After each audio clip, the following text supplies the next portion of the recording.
Yes, all right, the lads. Welcome back to Cossy's Arsenal podcast. My name is Cossy, and this is my fan cam. This is my reaction to Arsenal's nil, Spurs 1.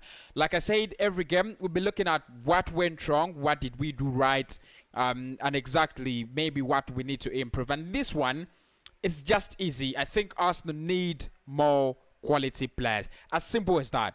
As simple as that. We're gonna look at it. We're gonna dive into it, but we the problems I'm gonna speak about all rotate around the quality of players, and I think one of the problems we suffered in this game was the poor press. That is it. The poor press, the attacking quality is absolutely disgusting for Arsenal. It is below standards. That is the word. Our attacking quality is below standards. We need a central midfielder. We need a better attacking midfielder. And we need a better striker. I don't know whether it is Lacazette. Lacazette and Aubameyang, one of them must drop because both of them are a liability in this side. So one of them should start. One of them must drop. Smash a like on the video. Drop a like if you love the content, if you love the channel and love the person as well. And obviously subscribe to the channel for more of these per 90. We will be per game. We will be doing these match reactions.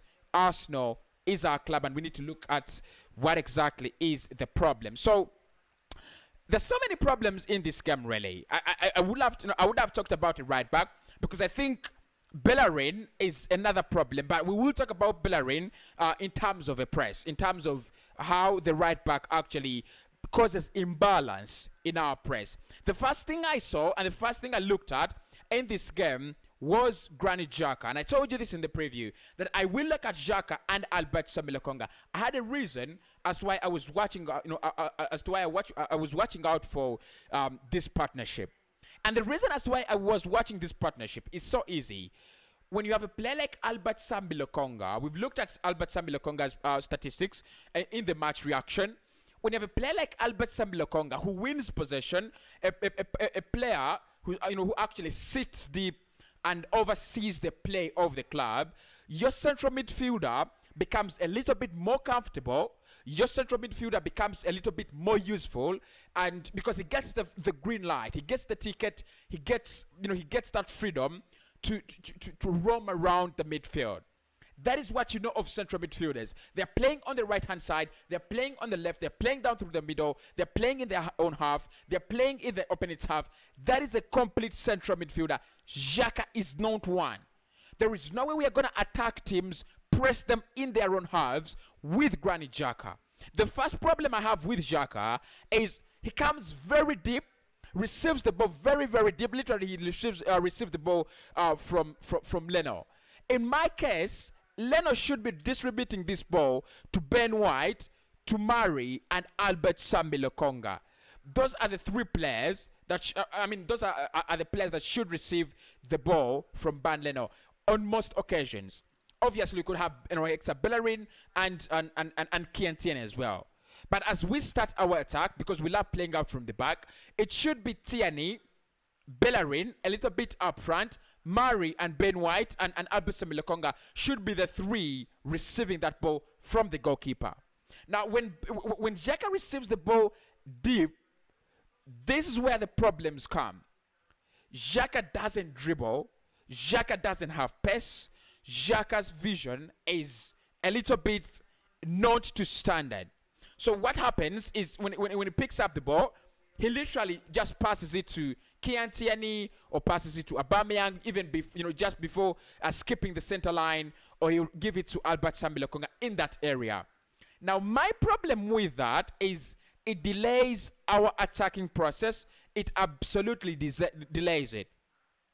If you had a player like Thomas Partey around there, the moment Partey receives this ball, he doesn't pass it. He dribbles until the center line and then releases it. He's either going to release it for Pierre-Emerick Aubameyang around there. He's going to release it for Alexander Lacazette to hold on to around there. And Lacazette could actually fall back to Emile Smith-Rowe, maybe around there. That is one of our problems. Our central midfielder is so basic. He literally passes the ball sideways, sideways, sideways. He can't give you more than that. And with central midfield, with modern football, You need a central midfielder who takes risks. Xhaka doesn't. How many times does he try a shot on goal? How many times does he try a through pass? How many times does Xhaka try to dribble? How many times does Xhaka try to behave like a central midfielder? Central midfield is not about passing. Central midfield is very technical. You need to be good. Xhaka ain't that good. So we need a central midfielder, honestly. There's no question about that. We need a central midfielder. One that can release more balls for the likes of Aubameyang, because Aubameyang is playing on the left-hand side of the pitch. One that can release more balls for the likes of Lacazette, release Lacazette. One that's going to switch play for the likes of Pepe to meet. Right? That is what we are talking about. That is the kind of central midfielder. A central midfielder that creates ties and networks around him. You know, he must be in such an advanced position because he's going to receive the ball from the players that are really, really sitting deep. Xhaka doesn't do that. Xhaka doesn't use the full capacity of the central midfield role. He doesn't use the full capacity of the pitch. He's playing on the left-hand side of the pitch alone. Try to use the pitch, Xhaka. And I don't know why Mikel trusts him, absolutely, but it's absolutely not taking us anywhere. That is my problem number one. That is going wrong. That is my first problem. Problem number two is Emile Smith-Rowe. Smith-Rowe is a very good player. Whenever you look at him, his ball progression is okay. His fast touch is fine. I think he tried to release Saka, on one or two occasions. But Smith-Rowe is still a young player who needs a lot of guidance. You don't get that baggage. You don't get all the responsibility of creating for the team and put it on Emile Smith-Rowe's on Emile Smith-Rowe's shoulders. You've got to get in someone who's going to do that for you, and that is James Maddison. Seriously, if you ask me, how many chances is Emile Smith-Rowe going to create per 90? Now, this is being realistic. How many chances is he going to create for us per 90? And can he stand the pressure at 20 years of age? He still has the pressure of shirt number 10. He still has the pressure of being a young lad, breaking into the Arsenal side. I think Arsenal needing someone better in this area.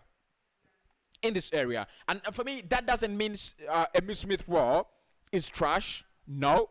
I think Smith-Rowe can play better on the left-hand side. Drop trash Aubameyang. Play my Emile Smith-Rowe on the left. Yeah? Play Emile Smith-Rowe on the left. Drop trash Aubameyang. Because with Smith-Rowe, we've already seen it. He doesn't want to be confined into that attacking midfield role. His mind is not absolutely onto creating chances. He's more of a player who loves, if he's in this area, he loves stretching the pitch wider. So you'll see him on the left. You'll occasionally see him playing on the right with Nicola Pepe. Or occasionally, he'll be around there, right? And that is not fine. And that's not bad. That is absolutely fine. But I think in that area, if we want more chances, if we want to do better, we need a player who's going to release more balls towards goal and more balls towards the striker, who might be Alexander Lacazette, who might be Pierre-Emerick Aubameyang. So that is why I think Arsenal need a typical number 10. That's why I think we need James Maddison. Not that Emile Smith-Rowe is bad, not really, but we need someone to do better than that. I think Smith-Rowe can do that, but in the coming times, in the coming seasons. This season, for the coming 2-3 seasons, let us sign in a very good number 10. The other problem that affected our quality of the press is Hector Bellerin and his, old-fashioned football. Bellerin was one of the fastest Premier League players around 4 or 5 years ago. His pace is gone. His quality is gone. His intelligence is gone as well. What Arsenal need to do, for me, getting a right back that can give you what KNTN gives you on the other side. Bellerin doesn't utilize this line. That's the first thing you can notice when you see him play. He doesn't utilize the full potential of that line. And the other thing, you don't see anything special from Hector Bellerin. Because in modern football, fullbacks have got to be very fast, traveling almost through space. You must track back very fast, and you must also go up front very fast. Bellerin doesn't have the pace. Bellerin doesn't have those special qualities that you want from a right back, and therefore our press, the way we attack, is never gonna get better if we have the same quality of players and the same lineup.